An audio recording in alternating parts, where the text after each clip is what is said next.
اعوذ باللہ من الشیطان الرجیم بسم اللہ الرحمن الرحیم۔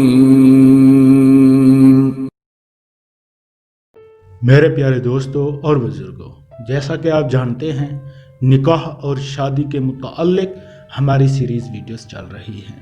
اگر آپ ہمارے چینل پر نئے ہیں تو آپ ہمارے چینل کا حصہ بنیں تاکہ اسلام کے متعلق جو بھی معلومات شیئر کی جاتی ہیں آپ تک پہنچتی رہیں۔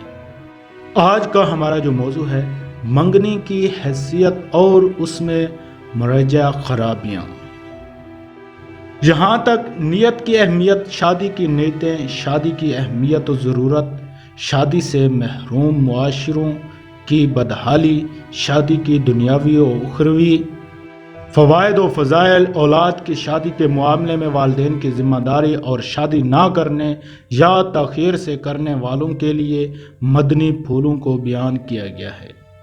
اب شادی کے ایک اہم موضوع منگنی کے بارے میں کچھ ہم آپ کو بتانے جا رہے ہیں۔ ہمارے معاشرے میں منگنی شادی کے ابتدائی مراحل میں سے ایک مرحلہ اور رسم ہے۔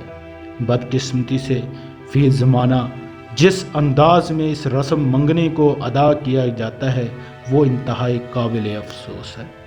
بحیثیت مسلمان اس میں پائی جانے والی خرابیوں سے بچنے کے لیے اس رسم کے بارے میں بنیادی طور پر ہمیں 3 چیزیں لازمی معلوم ہونی چاہیے: منگنی کی حقیقت، منگنی کی شرعی حیثیت اور منگنی کے مراجع انداز میں پائی جانے والی قباحتیں۔